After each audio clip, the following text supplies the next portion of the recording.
compensation vehicles such as stock options, deferred compensations, and performance-based incentives align rewards with shareholder interests, and companies' success with these programs will likely inspire others to adopt multifaceted compensation structure, said Scott Olson. No, he didn't. Scott Olson never said that. Somebody wrote it, and then 8 other people approved it and changed it and reworded it and reworked it and reworked it and wrote it again, and then they stuck it up there and put the wiggly marks around it and called it a quote. It's off. That'll make the deadline. You said no time. No time, no resources. We're constantly trying to make a deadline. Of one sort or another, we're constantly trying to make a deadline. We fight that battle. We usually win. We're just churning stuff out. Second battle we fight, I believe you said it, the battle to create something that will make it through the approval process. That's what we learned to do. When we came into corporate communications and corporations, we didn't come in here and say, I cannot wait to start churning out crap. I cannot wait to start creating stuff that nobody will read or watch or listen to. I cannot wait to be boring. We came out and we were creative and we wanted to do things differently, and the corporations suck it out of us. Because we're sick, we get beat up by the approval process. We get beat up. How many people here have executives who think they can write better than you? Without even on fast. See, this is like group therapy. We're going to have a group hug at like 11 o'clock. Because this is, we have executives who think they can write better than us. We have accountants who thinks that they can fiddle with our copy. Would you ever go to an accountant and say, can I balance the books this month?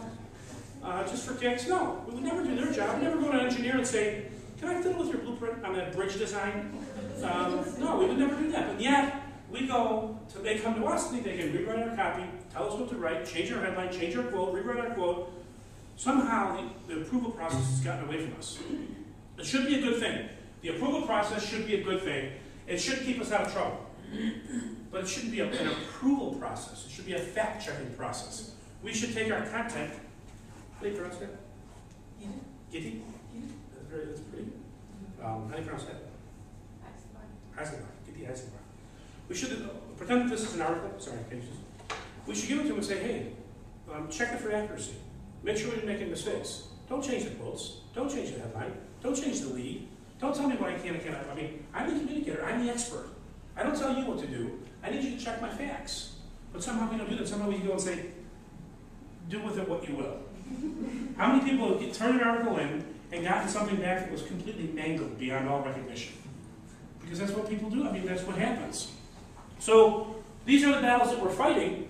Make the deadline, make it through the approval process, and we win the battles. More often than not, we win those battles, and we lose the only battle that matters, and that's the battle for our audience's attention. So we're fighting and winning the wrong battles, and we're losing the only battle that matters. And that's what we have to get away with. That's what creative communications is all about, is challenging people, challenging ourselves, taking a hard look at what we do and saying what's working and what doesn't. Tomorrow, for those folks who come tomorrow, I hope everybody comes back tomorrow. Change your plans if you're not coming, come back tomorrow. Because tomorrow we talk about how to do the research that you need to do. Your focus groups, your guerrilla-style surveys, your executive interviews. How to do all that stuff to find out what's working and what's not.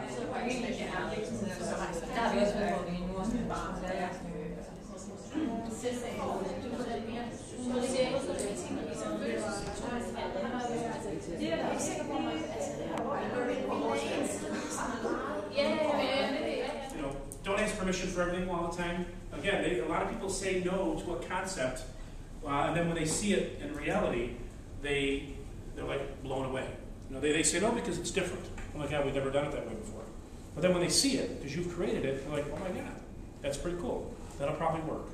So take some chances, challenge that status quo, step up, take back the approval process, use multimedia, use the new tools, use social media, new media, find different ways of telling stories, focus on people, and remember those 7 roles. Remember those 7 roles. And that, the talent scout, the big picture painter, the multimedia producer, the creative strategist, all the ones we talked about. Remember those roles. Thank you again for coming. If you really enjoyed the seminar and you liked it, please take the time to fill out the evaluation. If you didn't care for it that much, I wouldn't bother. You've already wasted a whole day that you didn't like, so why would you waste even 2 more minutes filling out the survey? Just leave.